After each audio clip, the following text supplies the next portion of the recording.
वीथिका मगध नरेश धनानंद के बेटे पद्मकमल की पत्नी मधुलिका की दासी थी।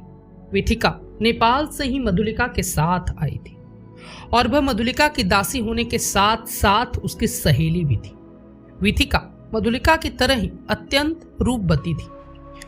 मधुलिका के समवयस्का होने के कारण इन दोनों में कुछ विचित्र सामंजस्य था। मधुलिका किस तरह धनानंद के परिवार में असंतुष्टि का भ्रम पैदा किया, यह हमने आपको पिछली वीडियो में दिखाया था। वाराणसी के पास चंद्रगुप्त की सेना को विश्राम देकर चाणक्य पाटलिपुत्र में एक ज्योतिष चंचरीक के रूप में धारण करके पहुंच गए थे। चाणक्य का पाटलिपुत्र में रहना आवश्यक था क्योंकि धनानंद की शक्ति पाटलिपुत्र नगर के अंदर से ही नष्ट की जा सकती थी। चंचरीक बने चाणक्य की प्रसिद्धि कुछ ही दिनों में पाटलिपुत्र में हो गई, लेकिन पाटलिपुत्र के पंडितों और ब्राह्मणों द्वारा पूजा जाने वाला चंचरीक अपने विशेष गुप्तचरों के सहारे बड़ी सुक्षमता से मगध राजवंश की स्थिति का अध्ययन कर रहा था। मगध नरेश धनानंद के राजकुमारों में अपनी अपनी महत्वाकांक्षाएं धीरे धीरे सुलग रही थी। अपनी महत्वाकांक्षाओं की पूर्ति हेतु पद्मकमल की पत्नी मधुलिका वीथिका के साथ चंचरीक बने चाणक्य की कुटिया में उपस्थित होती है। मधुलिका जो नंद वंश की गरिमा नष्ट करने हेतु प्रयासरत थी, इसी उद्देश्य से वह चंचरीक से मिलने आई थी। मधुलिका द्वारा पद्मकमल को धीरे धीरे जहर देने की प्रक्रिया में पद्मकमल बीमार हो गया। अंततः पद्मकमल को लगा कि वह अब जीवित नहीं रह सकता है, तो वह अपने पिता धनानंद और सारे दरबारी को बुलाकर मधुलिका के षड्यंत्र के बारे में बताया और उसी समय अपनी तलवार से वार कर मधुलिका की हत्या कर दी। कुछ देर के बाद उसकी भी मृत्यु हो गई। वीथिका को सहसा यह अनुभव हुआ कि वह बहुत बड़े संकट में है। उस भयानक और लोभहर्षक नाटक के अवसर पर तो किसी का उसकी तरफ ध्यान नहीं गया, लेकिन मधुलिका की अंतिम छाया के रूप में स्थिर रहने वाली वीथिका पर किसी समय प्रतिशोध का वज्रपात हो सकता था। उसने अपने आभूषण समेटे और कुछ स्वर्ण मुद्राएं कमर में रखकर और सब लोगों की दृष्टि से बचकर राजभवन से निकल पड़ी। उसकी समझ में नहीं आ रहा था कि वह कहां जाए। नेपाल जाने का मार्ग लंबा और आरक्षित था। न उसका कोई हितैषी था, न कोई सहायक। उसकी दृष्टि में केवल एक ही व्यक्ति ऐसा था जिसकी वह सहायता ले सकती थी, और वह था चंचरीक। चंचरीक की गंभीरता, उसके व्यक्तित्व से वह काफी प्रभावित हुई थी। मन ही मन वह चंचरीक की बन चुके थे। वह चंचरीक की कुटिया में आई। राजभवन में पद्मकमल की मृत्यु के संदर्भ में जो कुछ हुआ था उसने विस्तार के साथ चंचरीक को बताया। सब कुछ सुनकर चंचरीक आश्चर्यचकित रह गया। चंचरीक ने वीथिका को उसके मातृगृह नेपाल जाने को कहा, जिसे वीथिका ने यह कहकर जाने से मना कर दिया कि मैं दासी हूं और दासी की न कोई माता होती है न कोई पिता। वीथिका ने अपने साथ लाए आभूषण और स्वर्ण मुद्राएं चंचरीक के चरणों पर रखकर अपना आश्रय पाने का निवेदन किया, जिसे चंचरीक बने चाणक्य ने उसे दासी बनाने को स्वीकार कर लिया। चाणक्य को अब चंचरीक के रूप में रहना ज्यादा उचित नहीं लगा। अंततः वीथिका की सहायता से अपना सामान समेटा और अपने ऊपर के चंचरीक का आवरण उतार फेंका और वीथिका के साथ वह पाटलिपुत्र नगर के विशाल जनसमूह में विलीन हो गया। चाणक्य चंद्रगुप्त के साथ जब पाटलिपुत्र पर कब्जा कर लेता है, तब चाणक्य अपनी प्रतिज्ञा को पूर्ण करने के लिए अपने सामने समस्त नंदवंश की हत्या चाणक्य ने अविचलित भाव से कर दी। स्त्रियों का रुदन, बच्चों का चीत्कार, इन सब के प्रति कान बंद करके चाणक्य ने समस्त नंदवंश की हत्या करवाने के बाद चाणक्य ने अपनी शिखा बांधकर प्रतिज्ञा को पूरा किया।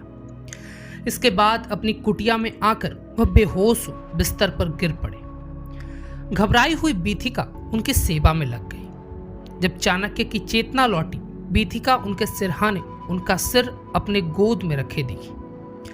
पूछने पर वीथिका बताई कि वह 2 दिनों से उचेत अवस्था में थे। चाणक्य के ऊपर से घृणा और क्रोध का पागलपन सूर्य के ढके हुए बादलों सा छट गया। जो कुछ उसने किया था, इस कर्म के क्रम में चाणक्य की उचेत अवस्था में वह सब लुप्त हो चुका था। चेतना की अवस्था में लौटने के बाद उसके सामने केवल वर्तमान था। अत्यंत थकी हुई और चिंताग्रस्त बीथिका को देखकर उसे लगा कि उसके सामने एक दासी नहीं, एक देवी है, अति पवित्र। वह अपलक बड़ी देर तक बीथिका को देखता रहा। उसे अनायास ही लगा कि उसका जीवन अपूर्ण रह गया है। न जाने कौन सी प्रेरणा थी, उसने एकाएक बीथिका का चुंबन ले लिया। बीथिका का उस चुंबन की मत्कता से विभोर तो हुई, लेकिन तभी वह चाणक्य के पैरों पर रोते हुए गिर पड़ी। चाणक्य ने उसे उठाया और बीथिका से कहा कि मुझे अपना विवाह करने का अभी तक ध्यान ही नहीं आया था। मेरा जीवन अपूर्ण है बिना मेरी पत्नी के। तुम्हें मैं विधिवत पत्नी के रूप में ग्रहण करना चाहता हूं। मेरी पत्नी बनोगी। मेरी आयु वृद्धावस्था की ओर आ गई है और तुम मुझसे बहुत छोटी हो। उत्तर दो। बीथिका इसे अपना सौभाग्य समझकर चाणक्य की पत्नी बनना स्वीकार कर लिया। चाणक्य ने उसी समय राज्य पुरोहित को बुलाकर बीथिका के साथ अपना विवाह कर लिया। उस विवाह में उसने चंद्रगुप्त मौर्य को सब परिवार आमंत्रित किया था। समस्त राज्याधिकारी उस विवाह में सम्मिलित हुए थे। कुछ ब्राह्मणों और पंडितों ने दबे स्वर में उस विवाह के औचित्य पर शंका भी व्यक्त की, किंतु वह विवाह अनुलोम था। विरोध केवल दबा हुआ ही रहा। पाटलिपुत्र के राज वैभव से उसे अरुचि हो गई थी। कहां से चलकर वह कहां आ पहुंचा, उसे निरंतर चलने रहने के क्रम में उसे कहां जाना है, रह रहकर ये प्रश्न उसे कुरेदते रहते थे। जेठ महीने की भयानक लू और धूप और तपती हुई दोपहरी, एकाएक उसने बीथिका को अपने पास बुलाया। बीथिका उस समय अपने कक्ष में लेटी संध्या काल की प्रतीक्षा कर रही थी। बीथिका को अपने सामने बैठाकर चाणक्य कुछ देर तक उसे देखता रहा। फिर एकाएक चाणक्य को लगा कि उसके ऊपर एक तरह का पागलपन छाता जा रहा है। वह उठ खड़ा हुआ और उसने बीथिका को अपने आलिंगन पास में भर लिया, मानो बीथिका युगों युगों से इसके लिए आतुर थी। अब वह चाणक्य के चरणों में दासी न रहकर उसकी प्रेमिका हो गई थी। इतने दिनों तक चाणक्य के साथ वैवाहिक जीवन व्यतीत करने के बाद यह प्रथम अवसर था जब उसने स्वयं अपने अंदर सक्रियता अनुभव की। ग्रीष्मकाल की वह दोपहर बीथिका के जीवन में वरदान बनकर आई थी।